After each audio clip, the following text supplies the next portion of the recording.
the new intern, accidentally ripped the millionaire CEO's pants, then got promoted. A slow motion shot of a coffee cup flying through the air. A woman gasps. Cut to a man's pants falling around his ankles. Boardroom silence, eyes wide. A button bounces across the floor. She just wanted a cup of coffee. But in 2 seconds, she pulled down the CEO's pants and unraveled everything he thought he knew about power. Pride and love. Him glaring, red-faced. Her stammering, mortified. I thought it was a curtain. She humiliated him in front of the entire firm. And 2 months later, she was wearing his ring. The intern who ripped the CEO's pants and stole his heart. Morning. A sleek, high-rise Manhattan law firm. The clack of heels, smell of burnt espresso, anxious chatter. Everyone in suits. Everyone on edge. Julia Mendez gripped her coffee like it was a lifeline. Her first day as an intern. And already, she was sweating through her blouse. She whispered to herself, "Okay, coffee secured. Now just get to the desk. No disasters." She took 1 step, then 2. And on the 3rd, destiny tripped her, literally. Her heel caught the edge of the carpet like some corporate ninja trap. The world spun. The coffee tilted. Her heart jumped. In a frantic reflex, she reached for something, anything. She grabbed a man's waistband. Poppy. The sound of the button echoed like a gunshot. His pants fell, all the way down. Gasps! A cookie dropped. A guy in the corner crossed himself. And standing there like a statue from a Greek tragedy was him. Dylan Carter, CEO, feared more than gravity. Even now standing in black boxer briefs, in the middle of the office, in front of 20 stunned attorneys. "What are you doing? You crazy woman?" Dylan shouted, yanking at his pants. Julia, eyes wide, still had her hand gripping the waistband like a criminal caught red-handed. Her voice squeaked, "Ice. I assure you, I thought it was a curtain." "A curtain," Dylan roared, face turning red. People were choking back laughter. HR passed by the glass wall, sighed, and muttered, "This is a hallucination. I'm dreaming. Please let this be a dream." Julia, still frozen in place, blurted, "Oh my God, I swear I didn't mean to. I'm not crazy. I'm just clumsy." "You think," Dylan muttered, pulling his pants up with Olympic speed. Julia backed away, like the coffee in her hand might burst into flames. Eyes followed her every step. One junior analyst whispered, "This definitely violates some kind of dress code or sanity clause." Then Dylan crossed his arms, walked toward her, that infamous CEO smirk curling at his mouth. "So, let me get this straight," he said. "You walk in here, pull my pants down in front of 20 people, and think you're just gonna walk out with a sorry and a Starbucks." Julia stammered, I'm Julia. Dr. Michael's intern. I wanted a coffee." He tilted his head, sarcasm dripping. "Well, congrats, Julia. You've officially caffeinated your way into company legend." Then he added, grinning just enough to confuse her, "Welcome to the office. You've done what no one else could." "Leave me speechless." She turned, cheeks blazing, already planning her resignation letter in her head.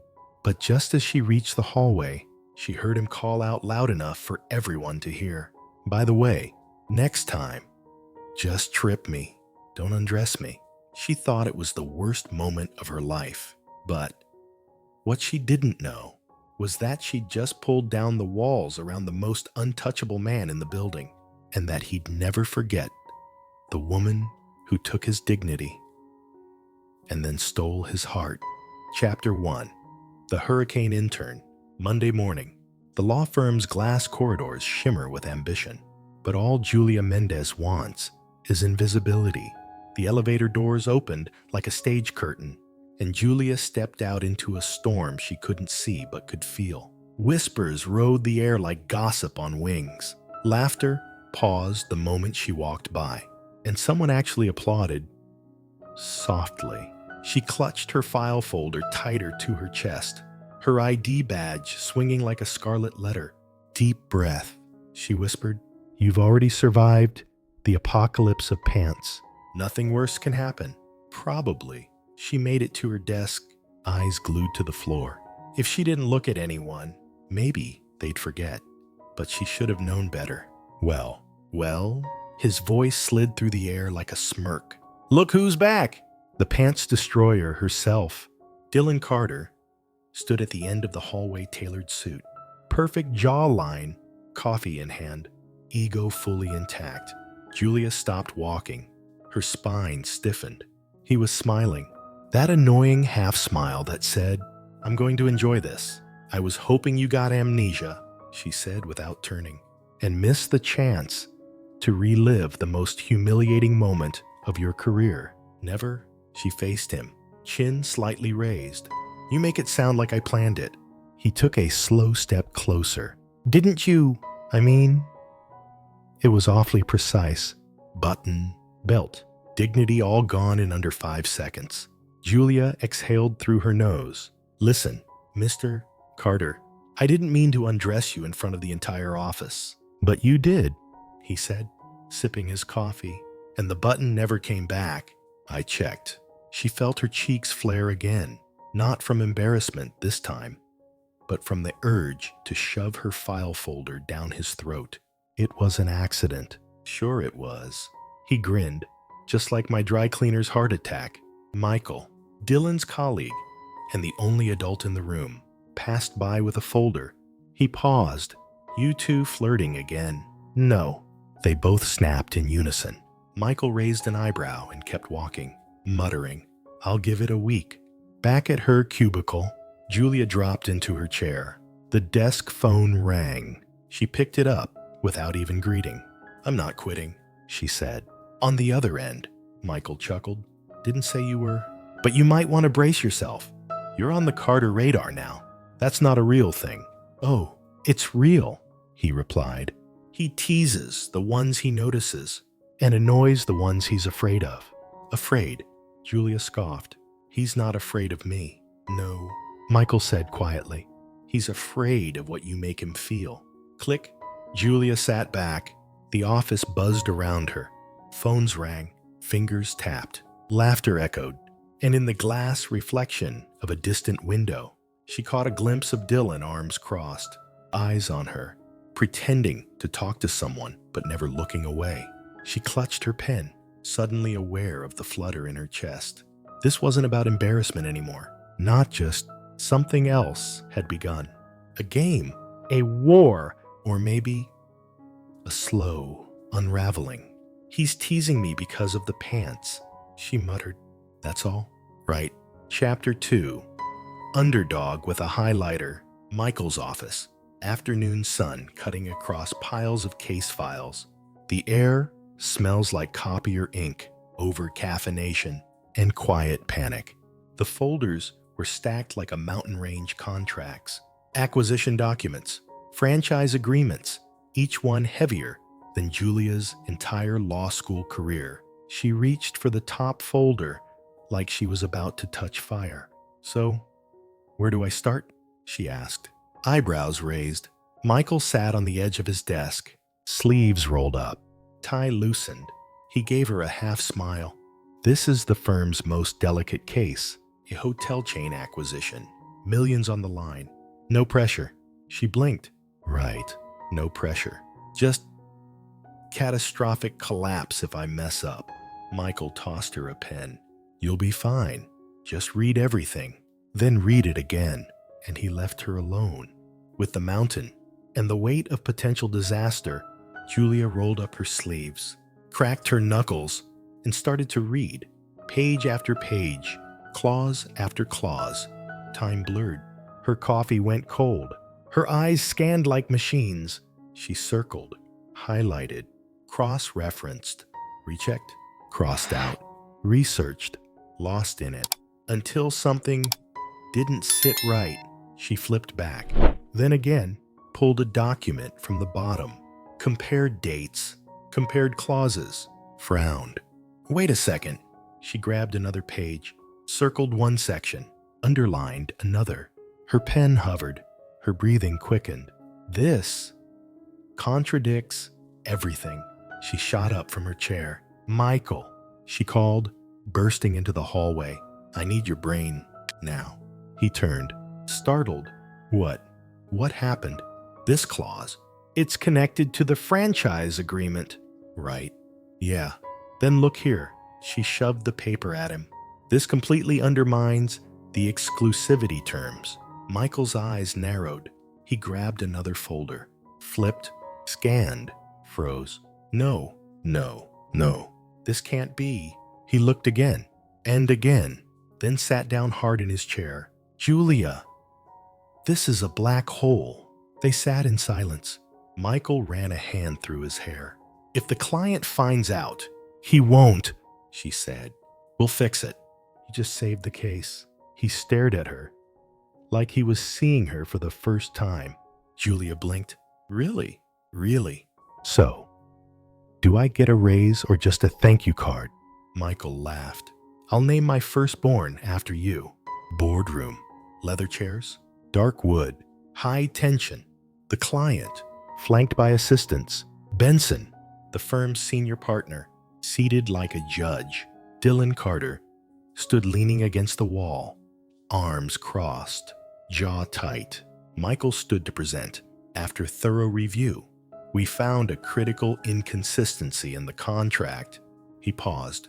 Julia, could you explain? She rose, hands shaking slightly, but voice steady.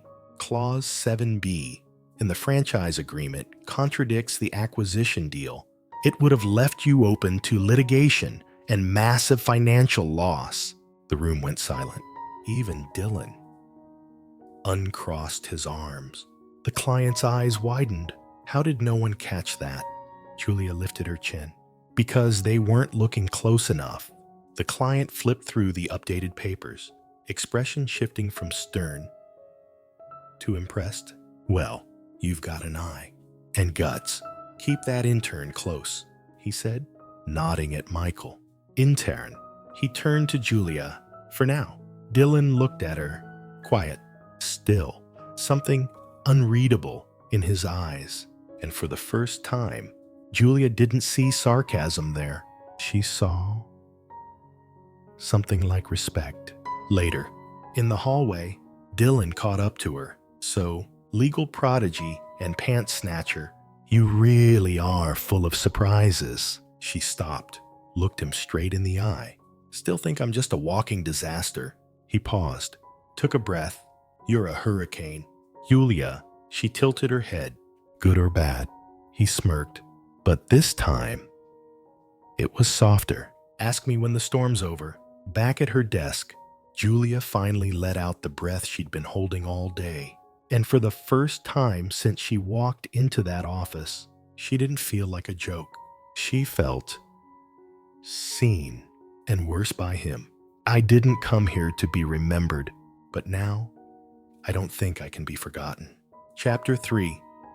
Elevator breakdown. Late afternoon. The firm is winding down, lights dim. The silence between papers and people grows louder, but not for Julia. She balanced a full folder in one hand, a cooling coffee in the other, and a phone buzzing relentlessly between her elbow and her ribs. 16th floor. Contract office. No spills. No drama, she whispered. She hit the elevator button with her elbow. The doors opened. Inside stood Dylan, leaning casually against the wall. Flawless suit, folder in hand. That familiar, dangerous smile. Contract destroyer, he said with mock gravity. Carrying coffee again. You're brave. Julia gave him a side glance as she stepped in. Fearless, she said. Or just tragically overconfident. He chuckled. A fine line. The elevator doors closed. Silence. The humming kind. Like the universe holding its breath. Then a click. Lights flicker. A jolt. The elevator stopped. The panel went dark, then glowed dim red. Emergency mode. Julia's eyes went wide. No, no, No, no. She pressed every button. Nothing. Relax, Dylan said, reaching for the intercom. Static. Then a voice. We've had an electrical issue. Some elevators stopped. Maintenance is coming. He leaned back. Great. We're stuck. You sound calm, she said. Experience, he replied. This happened once. Only took 2 hours. 2 hours.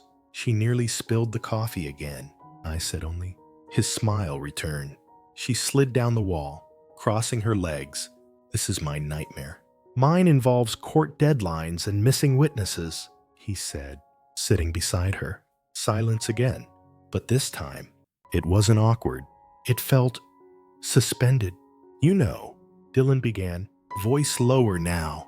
You're the only one in that office who doesn't back down from me. Julia blinked. You say that like it's a good thing. It is. Most people, they just flinch or pretend to agree. He turned toward her. You trip over rugs, spill coffee, argue about contract language, and still look me in the eye. She looked back at him, searching for the sarcasm, but it wasn't there. So, what's your deal? She asked. He paused, took a breath. My father, he said quietly, grew up under pressure. Failure wasn't an option. Feelings weren't welcome. He tapped his thumb against the floor. So I became that guy, the one who never loses, never bends, never. He hesitated. Feels.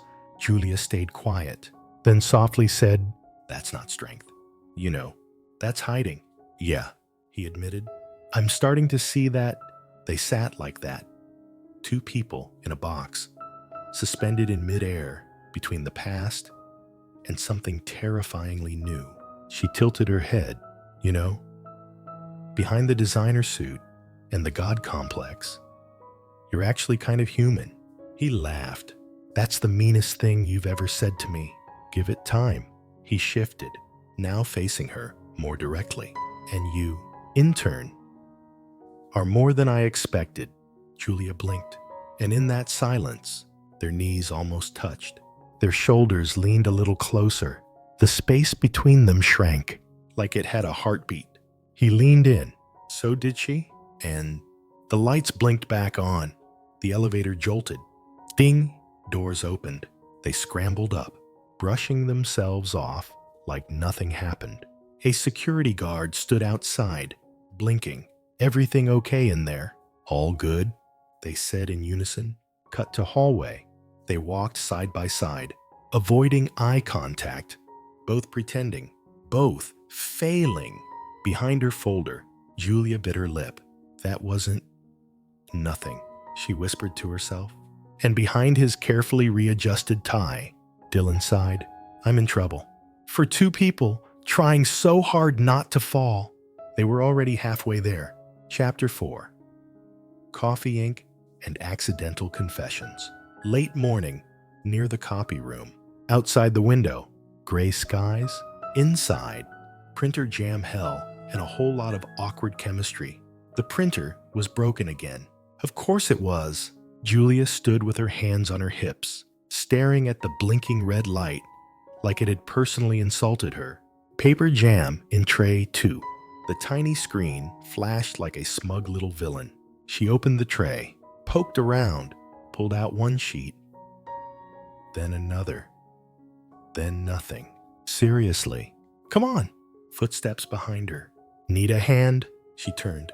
And there he was, Dylan Carter. Rolled up sleeves, tie loose, a smudge of black toner on his hand like war paint. What are you doing here? She asked, suspicious. Just passing through. He picked up a cartridge and held it upside down. Coincidentally, at the exact moment, the printer broke down. Right. Julia squinted. Because you're such a tech guy, I contain multitudes, he replied, trying to fit the cartridge into the wrong slot. Michael poked his head around the corner. Okay, what am I looking at? He took one look at Dylan's ink-covered fingers and burst out laughing. Is he helping? Apparently, Julia said dryly. by threatening the printer's entire lineage. Dylan turned, flustered, wiping his hand on a napkin that only made things worse. This machine has a personal grudge against me. Michael leaned against the wall. Or maybe it just doesn't want to be part of your plan. What plan? Dylan shot back. You know, Michael said, smirking. That little orbit around Julia routine you've been running. Julia froze. Dylan narrowed his eyes. That's not a thing, he said, too quickly. No, Michael raised an eyebrow. Then why are you here? With ink on your Armani cuffs, helping with toner. Coincidence. Coincidence, Michael echoed, deadpan. Should I start a spreadsheet? Julia crossed her arms. Guys, seriously, this is starting to feel like a sitcom. I'm the victim here, Dylan muttered. Of toner. Julia teased. Of you, he replied, pointing at her. Ever since you showed up, nothing works right. Not the printer, not my coffee order, not even my sentences. He paused, realized what he said, ran a hand over his face. Wait, that came out wrong? No, Michael said, delighted. That came out exactly right. Julia blinked, unsure whether to laugh or leave. Dylan turned to her again. Quieter now. I'm not good at this. Okay. She tilted her head. At what? At this, he said, gesturing vaguely. Talking. Teasing? Whatever this is. Why? She asked. Because you throw me off, he admitted. Completely. Silence. Julia looked at him. Really looked. There was something raw in his eyes. Not the smug CEO. Not the sarcastic lawyer. Just a guy standing in a printer room. Inked, flustered, honest. You know, she said. Soft, but steady. You're not the only one thrown off. He looked up. I know exactly what you're doing. Oh yeah, he said, half challenging, half hopeful, trying to act like you don't care. But you do. She took a step closer. You care, and it's terrifying you. He blinked. You're impossible. She smiled, and you just fell for it. The printer whirred back to life suddenly, spitting out papers like applause. Michael clapped once, laughing. Perfect timing. Julia gathered her papers. Dylan leaned back, arms crossed, watching her go. Ink on his fingers, a smile on his lips, something unfamiliar in his chest. The printer was finally working, but Dylan Carter had never felt more off balance. Chapter 5. The Intern Auction. Thursday morning. Firm-wide quarterly meeting. Conference room packed. Projection screen glowing with numbers. But all eyes are on Julia. She walked in, balancing coffee and nerves, trying to keep her head down, trying to be small. But that was impossible now, because smack in the middle of the performance report, under big, bold letters, was her name. Employee of the Month, Julia Mendes. Intern. Her heart stopped. The air felt too thick. Michael leaned over and whispered with a grin. Well, you've officially made office history. I'm going to faint, she whispered, faint later. Smile now. Benson, the senior partner, cleared his throat. Some of you may be surprised by today's honoree, but after 3 critical contract saves and 1 very memorable first impression, he chuckled, eyes flicking toward Dylan. Julia Mendes has proven she's more than just an intern. The room clapped, some politely, some enthusiastically, and some like. Dylan clapped, slow, deliberate, and didn't stop watching her. I'm going to disappear into the carpet, Julia muttered. Too late. Michael replied, You're officially famous. After the meeting, Julia tried to sneak out unnoticed. She failed. Because right by the coffee station blocking her path stood Dylan, coffee in hand. Tie straightened. That smile again. Well, he said. Employee of the month. Did not see that coming. Neither did I, she replied, still blushing. He stepped closer. You know what this means, right? that I peaked too early in my career. No, he smirked. That it's time for your next promotion. Excuse me? She asked, crossing her arms. Join my team? Dylan said simply. Full time, full pay, bonus, coffee perks. She blinked. The entire office suddenly seemed quieter. People were pretending to check emails, but subtly watching. Michael stepped into the hallway, holding a coffee, raising his eyebrows. Really? Carter, he said, poaching interns in broad daylight. Not poaching, Dylan replied coolly. Strategic talent acquisition. Julia looked between the two men. What is happening right now? It's an auction, Michael said, grinning. And you, Julia, are the item everyone wants. Someone from HR leaned into the hallway. Should we get popcorn? Dylan stepped forward, arms crossed. Let's make this simple. You join my team, better cases, better clients, better snacks, and a coffee cabinet. Julia added, smirking. With unlimited pods, Dylan confirmed. Solemn as a priest, Michael scoffed. Join my team, and I'll double the pods. Plus, ergonomic chair. No more back pain. Mine has a massage function. Dylan shot back. Julia stared at both of them like they were auctioneers at an absurd gala. You guys are insane, she said, insanely impressed. Michael corrected, insanely interested. Dylan added. Julia crossed her arms. So this is what flirting looks like in a law firm. Dylan blinked. Michael laughed. Someone clapped. You don't have to answer now, Dylan said softly, eyes only on her. Just know, I'm not giving up that easy. Julia stood still, the whole firm watching, but the only thing she saw was him. Not as the CEO, not as the man she once humiliated, but as the man who, maybe, was fighting for her in more ways than one. She came here for experience. She didn't expect to be the prize in a battle of hearts. Chapter 6. The Lawyer's Confession. Julia's desk, late afternoon sun, slants across her keyboard. The office hums in the background, but her heart's too loud for her to hear anything else. She was still reeling from the auction. Dylan Carter, untouchable, arrogant, sharp as hell. Dylan had made her the center of the entire firm's attention, over coffee pods and ergonomic chairs. Sure, but underneath the jokes, she saw it. The truth in his eyes. She was organizing contract notes when a shadow appeared. You again, she said, not looking up. I come bearing peace, Dylan said, setting a cup of coffee next to her hand. Let me guess, she said, eyes still on her screen. You accidentally ordered 2 again. You're catching on. She finally looked at him, rolled up sleeves, slight smile, that trace of ink still under one fingernail. You can't keep bribing me with caffeine, she warned. It's not a bribe, he said. It's encouragement. He didn't walk away. Instead, he leaned on the edge of her desk, watching her. Too quiet, too long. Julia turned in her chair, arms crossed. You okay? Do I look not okay? You look like a man about to either fire me or declare war. Neither, he said, then paused. But I'm confused. About what? You.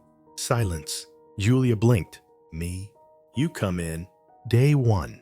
Pull my pants down. Then save a multi-million-dollar case. You make jokes. You spill coffee. You make me laugh. You challenge every single part of me without even trying. He took a breath, looked away. And I hate it. She froze. Oh, because I can't stop thinking about you, he added softly. It landed like a thunderclap between them, unrehearsed, unguarded, unbelievably real. Wow, Julia whispered. Dylan rubbed the back of his neck. I'm not good at this, at feelings, at losing control, he said. With you, I don't have a script. I can't predict you, and that terrifies me. Julia stood slowly, walked around the desk, now just inches from him. You're not the only one off balance, you know. No, You drive me insane. You invade every corner of this job. And somehow, I like it. They stood there, caught in a gaze neither of them could break. Then Dylan exhaled. Okay, he said. There, I said it. I like you. Silence again. She grinned. About time. He blinked. That's all. You expected me to faint? I expected you to run. She stepped closer. You're not that scary, Carter. He smiled, a real one this time. The kind that made him look years younger. I'm completely lost, he whispered. And she said, brushing her fingers near his. Might just like watching you fall. Outside, the city pulsed. Inside, the office buzzed on. But in this small space between desks and declarations, something irreversible had happened. They weren't pretending anymore. The best negotiator in the building had just lost the only argument that mattered. Chapter 7. Stumbling into Victory. The courthouse. Mid-morning.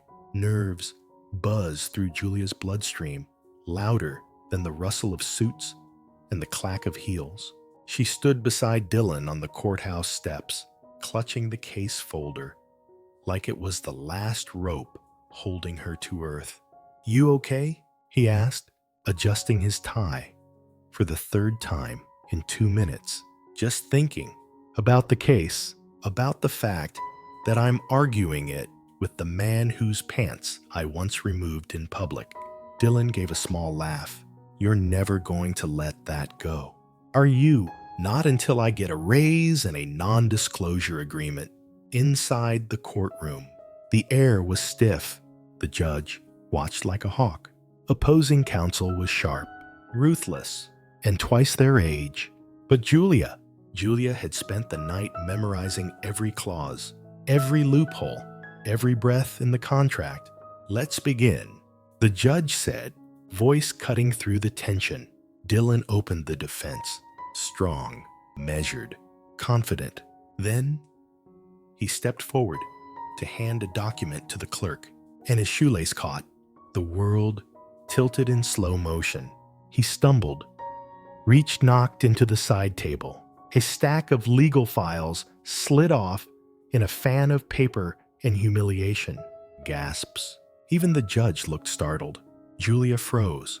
Dylan straightened with as much dignity as a man with undone laces and scattered pages could muster. Your Honor, he said calmly. Please forgive my enthusiasm. The courtroom chuckled. So did Julia behind her hand, fighting back a grin. She rose to speak next. And when she did, the courtroom shifted. Her voice was steady, her argument sharp. Even opposing counsel began to frown. The judge leaned forward, adjusting his glasses. That's a very compelling analysis, Miss Mendez.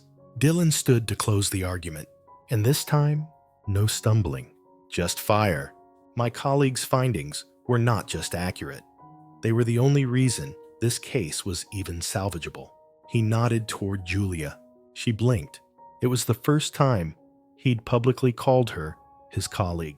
Not intern, not chaos, not pants destroyer, just Julia, equal. When the judge finally ruled in their favor, the gavel rang like a bell over a finish line.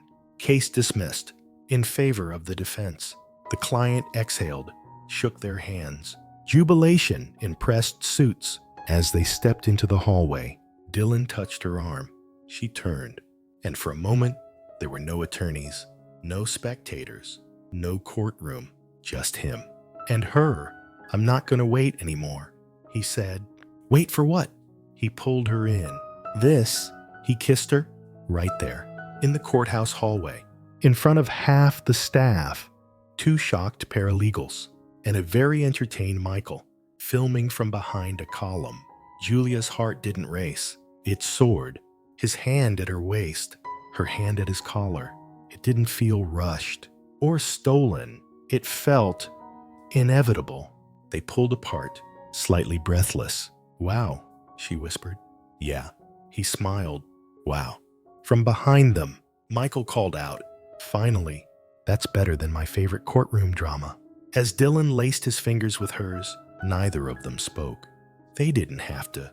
Whatever they'd been pretending to avoid, whatever they thought was too risky or too soon, was already written in every touch, every glance, every breathless second between them.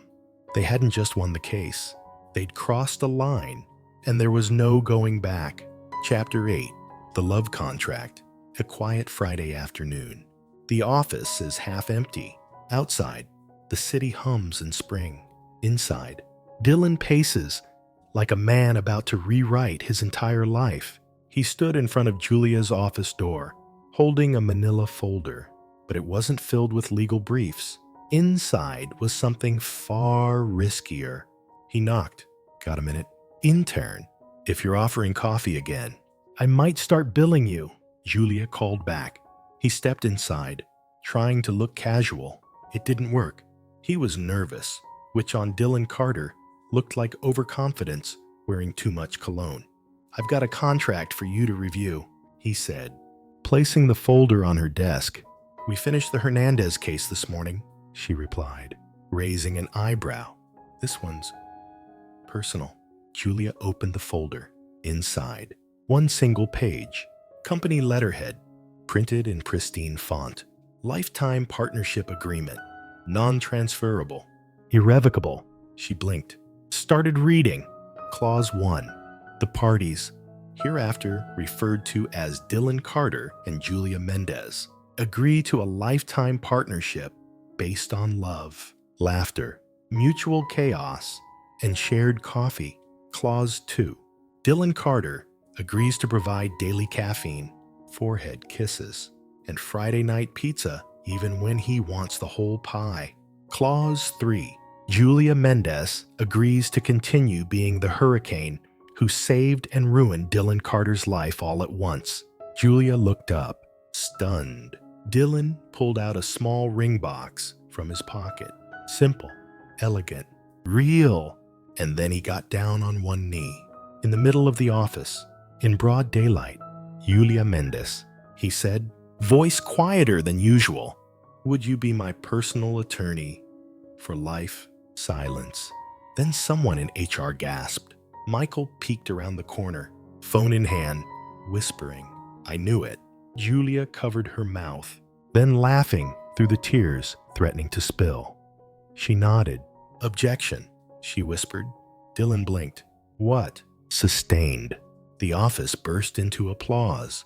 A junior associate let out a squeal. Someone opened sparkling water like champagne. Michael shouted, somebody get cake, or at least a donut. Dylan slipped the ring on her finger, and when he pulled her into a kiss, it wasn't slow or hesitant. It was full-on cinematic chaos, the kind of kiss that said, we started with a disaster. We survived courtrooms and coffee spills, and now we're rewriting the ending. Later that night, Julia stood barefoot in his apartment, staring at her hand under the kitchen light. Dylan leaned in the doorway, watching her. You okay? He asked. I'm trying to believe this is real, she said softly. It is, he replied. I was never supposed to be this girl, she whispered. The one who gets the fairy tale.